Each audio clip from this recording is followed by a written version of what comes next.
j'espère que vous allez bien, on est lundi, donc alors j'ai pas du tout vlogué ce week-end et ni cette semaine. Pourquoi? Parce on a eu les premières visites hier, c'était un peu imprévu en fait, ça s'est fait assez vite. Le type a fait, enfin le handyman a fini, le mec, l'handyman, comment dire, celui qui vient faire des travaux a fini. On a encore un ou deux petits trucs à faire, genre le jardin à la porte de garage, mais tant pis.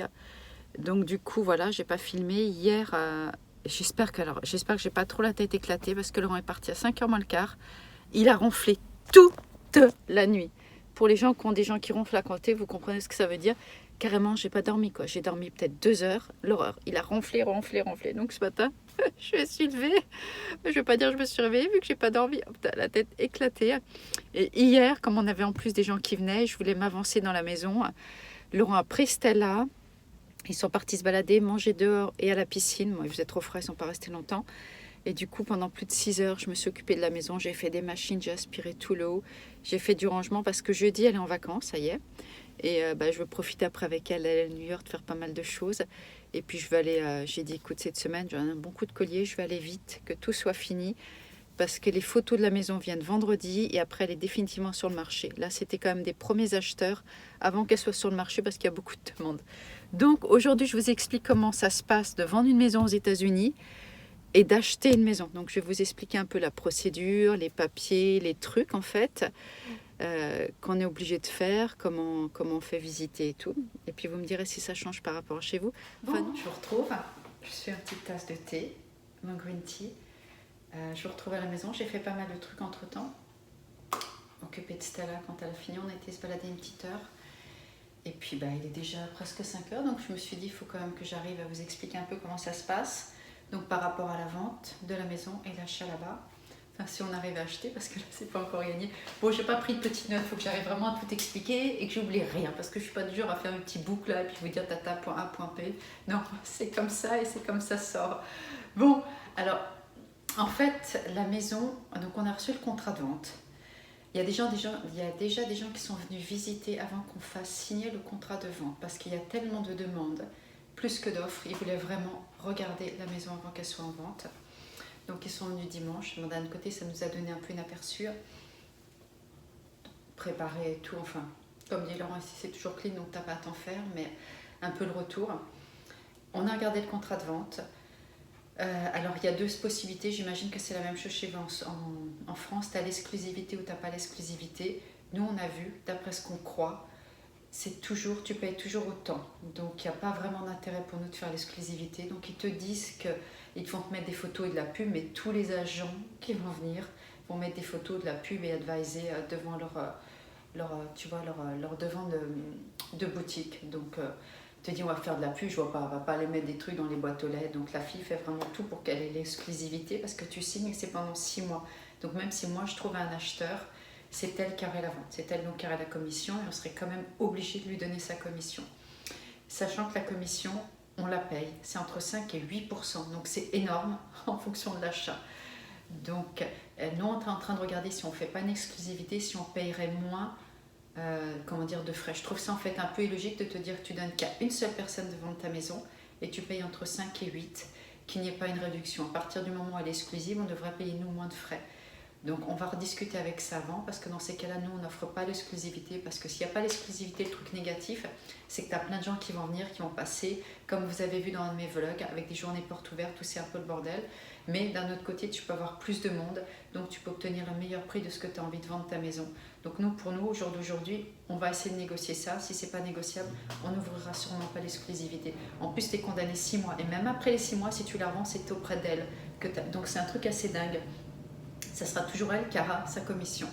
Bon, bien sûr, entre 5 et 8%, vous imaginez bien, tout ne va pas lui revenir, il y a une partie pour sa boîte. Donc, alors comment ça se passe? C'est qu'en fait, quand tu es un truc que moi j'aime pas du tout, c'est quand tu fais visiter la maison, tu dois partir de ta maison, tu dois pas y être. Donc hier, moi je suis pas, elle m'a dit moi mais tu dois quitter ou aller dans une pièce et pas voir les gens. Tu ne rencontres jamais les acheteurs, les futurs acheteurs ou les intéressés. Donc moi je trouve ça un peu dur, tu les rencontres seulement à la signature du contrat. Donc moi j'ai pas du tout fait ça quand je suis venue, j'ai fait à la française, je suis allée taper à la maison pour dire que la maison me plaisait, mais qu'on n'avait pas le budget qu'elle demandait.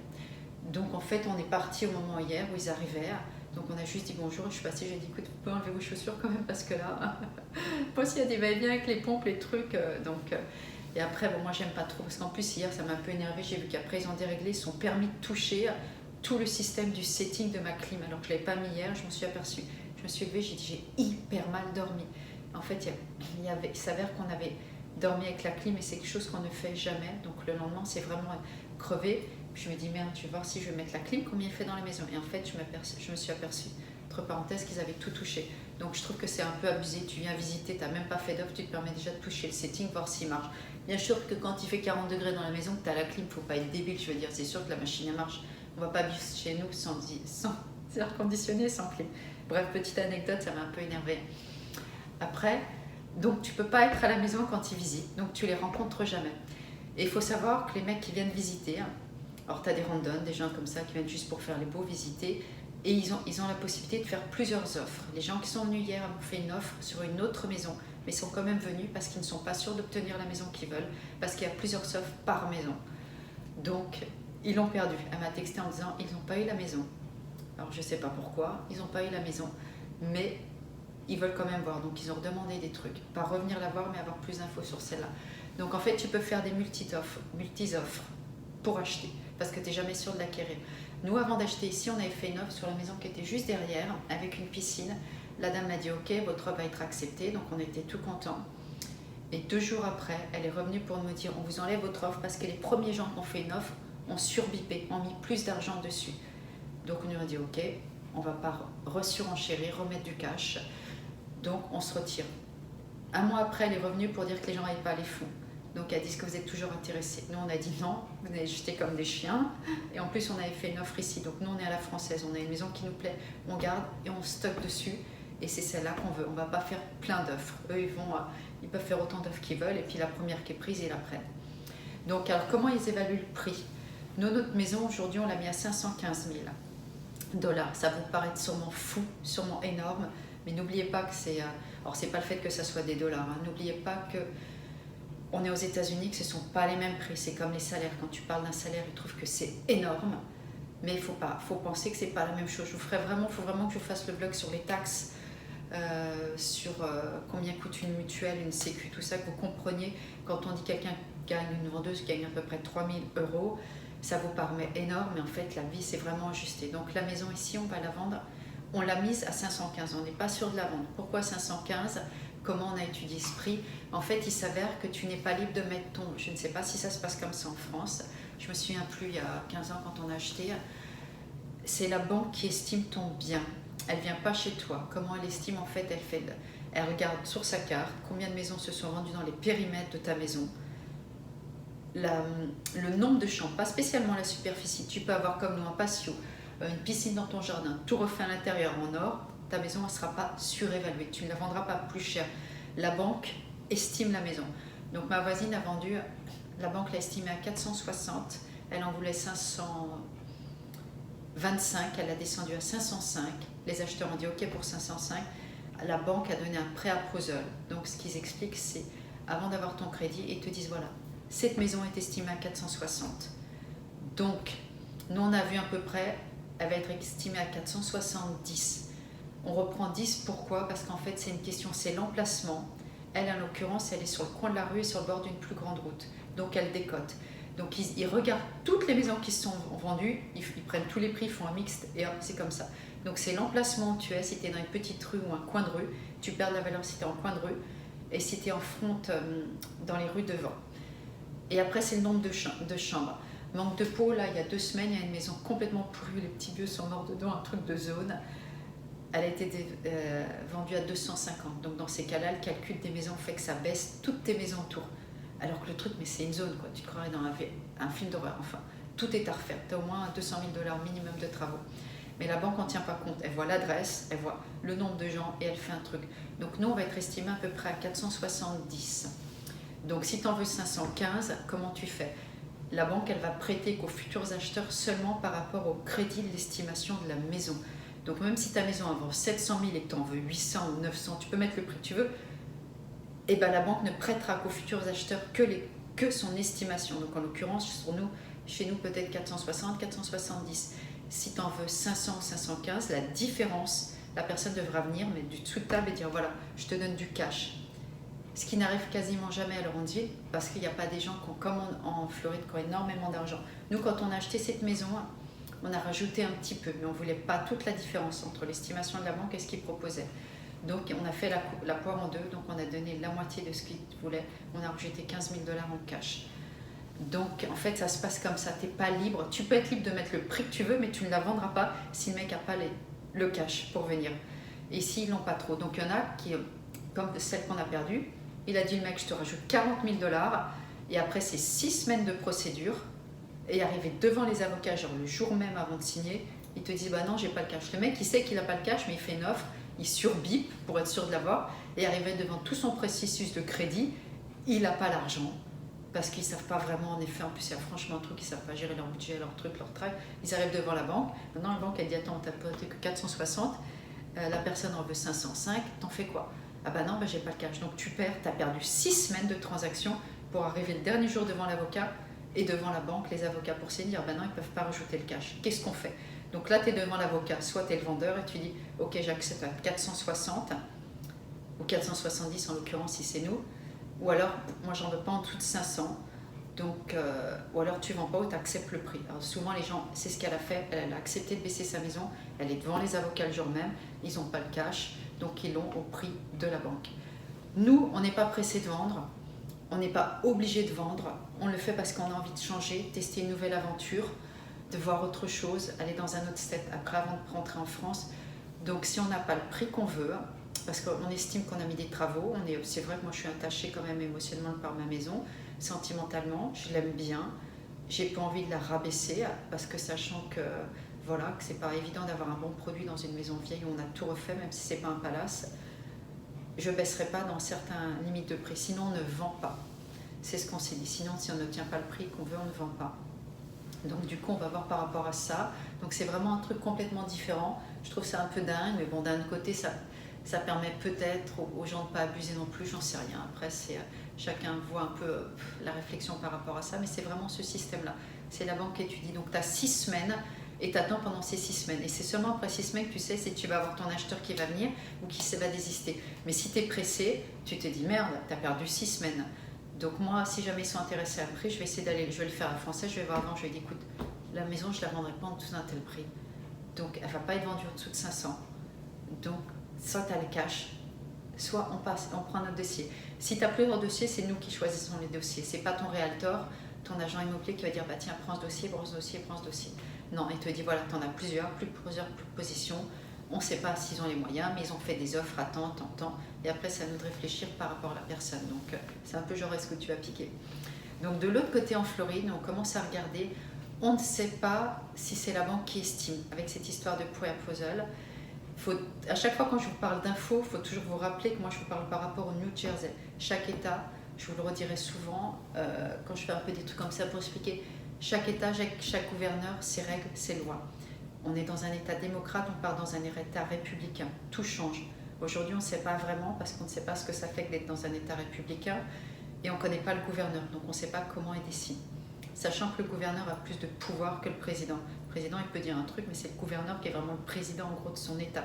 Il fait ce qu'il veut dans son État. Donc, on ne sait pas comment ça se passe pour acheter de l'autre côté. Ce qu'on sait, c'est qu'on a commencé à regarder les 3 dernières années en Floride, ça a explosé. Quand je vous dis explosé, des maisons à 400 sont passées à 650. Ils les ont un peu retapés dedans et boum, ils font exploser les prix. Donc, nous, on a dit, on ne veut pas se faire rouler la gueule, c'est clair. Oh, il est hors de question qu'on parte sur un truc où on sait la valeur. Donc on a un peu regardé et on a vu à peu près les estimations par rapport au truc d'à côté. Mais on n'a pas réussi encore à rentrer sur des dossiers combien ils les avaient vendus il y a 10 ans. Ce qui est marrant, la petite anecdote, il y a quelques années avant d'acheter ici, on a hésité quand c'était les foreclosures. Je ne sais pas si vous vous rappelez, en Floride, quand tout s'est écroulé, quand les gens ont perdu leur maison. Là, le marché s'était complètement écroulé. J'ai dit, putain, là, il y a du fric à faire. Là, il y a une bonne affaire. Tu peux t'acheter une super baraque pour 200, 300 000 $. Aujourd'hui, elles sont 800. Parce que tout le monde était dans la rue, ils avaient tous perdu leurs trucs, les banques, les trucs. Il y avait énormément de foreclosures. Donc, du coup, aujourd'hui, c'est remonté. On sait que ça va quand même rester, que ça va... Aujourd'hui, c'est pas prêt de retomber en Floride. Il y a en moyenne 900 personnes par jour qui visitent la Floride ou qui vont s'y installer ou qui mouvent. C'est le state de tous les states le plus visités. Donc soit les gens ils vont pour la retraite, les jeunes pour la fête. C'est vraiment un state qui bouge. Donc nous on a regardé pas mal de choses. Il y a pareil, des multi-offres. 18 personnes, entre 10 et 20 personnes des fois sur une maison. Donc si tu n'arrives pas avec du cash, tu n'es pas sûr d'avoir la maison. Nous, on va déjà arriver avec, comme on est déjà propriétaire, avec un approuvement de la banque. Donc, c'est-à-dire qu'on est valide, qu'on a déjà un dossier valide. Donc, ça sera un avantage. On s'est demandé si on devait acheter ou louer. Il n'y a aucune location. C'est part comme ça, le jour même. Ta maison, elle est sur le marché, en location, elle part comme ça. La maison de location qu'on regarde pour un 3 chambres dans un quartier pas trop mal, pas trop pourri, pas trop zonard, parce que c'est vraiment différent par rapport à la France. Vous pouvez vraiment tomber dans des quartiers pourris de zones de drogue, d'armes, parce que vous n'oubliez pas qu'il y a les armes aux États-Unis. Donc il faut vraiment passer sur la sécurité. Bon, moi si je suis toute seule avec Laurent, je m'en fous franchement. Mais voilà, j'ai Stella en l'occurrence, il n'y ira pas jamais, mais j'ai des filles, je fais un peu plus gaffe. Si j'avais des mecs, je ferais quand même gaffe pour la drogue, les trucs. Donc ici on est en super sécurité, tu laisses ton vélo, ton truc, il n'y a pas de vol, il y a les flics qui passent tout le temps. Et c'est vraiment, en Amérique, c'est un truc à ne pas mégoter. Donc, bon quartier, bonne sécurité, meilleur quartier, donc tu payes plus cher. 3 chambres qu'on a vu, c'est minimum $3000 par mois. Donc c'est énorme. Et c'est pas des palaces. Alors moi, je me dis, merde, on paye moins cher et on achète. Donc ça fout un peu les boules quand tu penses comme ça. Mais de toute façon, même en mettant entre 3000 et 3005, on n'arrive même pas à trouver une location. Tu vas pas dire, ok, cette location me plaît, tatati, je la réserve pendant 3 semaines. Non, c'est déjà pris, il faut être sur place. Les maisons, j'en ai vu vraiment plein. À peu près dans des prix qu'on veut mettre. On ne pensait pas mettre aussi cher. J'avoue que là, on est en train de regarder notre aux alentours de 600, 650. On aimerait remettre à peu près le prix qu'on va vendre ici pour ne pas avoir trop de différence. Ça va être difficile. Mais bon, aujourd'hui, on regarde jusqu'à 650, sachant qu'on ne mettra jamais 650 et on va leur dire, nous, on met moins cher, mais on est approuvé, tatati, et voir combien elle est estimée, en effet, voir tout le même système qu'ici.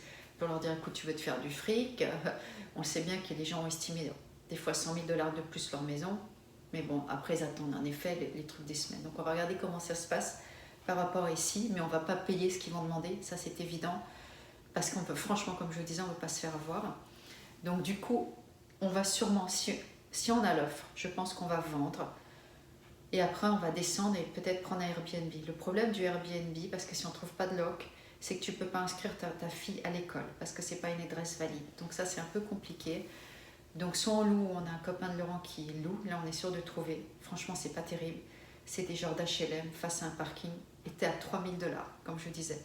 Ces zones, tu es en plein milieu des buildings, c'est sur Aventura, mais là c'est ces genres de buildings, je dirais presque de cité à l'américaine, sans aucun charme, avec ta petite piscine en bas pas terrible et que tu payes relativement cher, mais là il y a beaucoup de turnaround, donc tu es sûr de louer. Donc Laurent il a dit, écoute, on va pas se mettre la pression, on descend, si on arrive à signer dans les 2 semaines, on part 2-3 semaines, on reste et on a tout l'été, l'école reprend au mois d'août et on regarde. Si on ne trouve pas, si c'est trop cher, on peut faire marche en arrière et refuser la vente. On a jusqu'à 1 mois, donc on s'est dit on va pas mettre la pression, on va pas se stresser. Oui, on veut bouger, mais on ne veut pas acheter un truc complètement surpayé et se stresser à dire on a une deadline, il faut qu'on trouve avant le back to school, en effet c'est l'idéal, on ne va pas sauter sur le premier truc, on veut prendre vraiment une maison qui nous plaît parce qu'on va y rester quelques années et après on envisage peut-être de la garder pour rentrer en France et la relouer ou la passer à la famille, les Airbnb, les trucs comme ça si on trouve un truc près de la mer. Donc on veut quand même un bien qui soit sympa, qui nous plaise et qu'on ait quand même envie, celle-là, de la garder, maison de retraite et tout ça. Donc on ne veut pas se précipiter en se disant oh là là là là, le mois d'août il y a l'école, on a une super offre, mais on a quand même du recul. Donc on va sûrement mettre une clause en disant attends, la maison tu peux la prendre, mais on va mettre une clause en plus, si on trouve pas, tu la perds. Donc il verra, on va mettre sûrement cette clause, voir comment faire, mais on a automatiquement, tu as 1 mois, tu peux reculer la vente, refuser la vente au bout d'1 mois. Donc du coup c'est ce qu'on va en fait un peu faire. Donc dès qu'on a vendu, on part, on cherche quand même une loc. On va partir en Airbnb pendant 2 semaines et tous les jours on va visiter, visiter, visiter. Je crois que ça fait 18 minutes, ça va être long, celle-là je vais pas pouvoir la couper. Plus mon intro, ça va vous faire du 20 minutes. Bon, allez, tant pis, on s'en fout, hein, j'en fais moins. Ceux qui veulent couper, couperont. Ceux qui veulent regarder, regarderont tout. Hein. Bon, c'est pas grave. Donc du coup, voilà. De l'autre côté, pour l'instant, nous on n'a pas... J'en ai vu des super des baraques, 10 fois mieux qu'ici, super modernes, avec des belles cuisines. Mais voilà, en fait, je dis à ma realtor, elle me plaît celle-là. Et le jour même, elle me dit, elles sont vendues. Donc il y a des muscles. Oui, voilà, le petit point. Multisoft, pareil. C'est qu'en Floride, ils ont du fric. Donc les gens arrivent avec du cash. Il y a vraiment, il faut savoir que c'est un état où il y a vraiment de l'argent parce que c'est un état tournant de l'Amérique du Sud, de l'Amérique latine. Et il y a énormément de gens qui ont de l'argent. Vraiment, vraiment. Donc ils arrivent, ils mettent du cash. Et si tu en veux 600, ils arrivent, ils peuvent te mettre 650, donc tu la perds. Mais bon, voilà, nous on va pas prendre un truc de luxe, un grand truc, donc on va prendre un truc un peu sympa. En étant déjà approuvé et en ayant vendu ici, ça peut aider un petit peu. Par contre, tu ne peux pas basculer d'un crédit à l'autre. On ne peut pas faire un truc comme ça, dire là, il te reste 5 ans ici, tu reprends le crédit pour aller plus vite, faire une jonction des deux, tu peux pas. Tu es obligé de tout annuler, boum, finir là et repartir sur un nouveau dossier. Même si on passe par la même agence de crédit, tu ne peux pas faire un transfert. Ça, c'est chiant parce que ça peut te gagner du temps, mais bon, quand tu as déjà le background, que tu as un bon crédit record et que tu n'as aucun problème où tu as tout payé, ça peut accélérer le processus et rassurer les nouveaux acheteurs, les nouveaux vendeurs, pardon. Donc voilà pour le petit truc. Donc je m'arrête à 20 minutes. Si on ne trouve pas là-bas, on recule et on annule la vente. Ou si on décide de se dire écoute, on reste quand même en loc ou en Airbnb, on peut voir comment ça se passe en fait. Mais après, il y a l'histoire des adresses des écoles. Mais moi, je suis assez confiante quand même parce que je me dis, si on part fin juin, on a tout juillet, 1 mois et demi pour trouver la loc ou la maison. Donc je pense qu'on arrivera quand même à la trouver. Je suis assez positif là-dessus. Donc je vous dis à bientôt. Bon, celui-là c'est un long, hein. Ça, plus avec mon intro, ça va faire 24 minutes. Bah tant pis, il va être... Bon, je vous fais un gros bisou. Bye.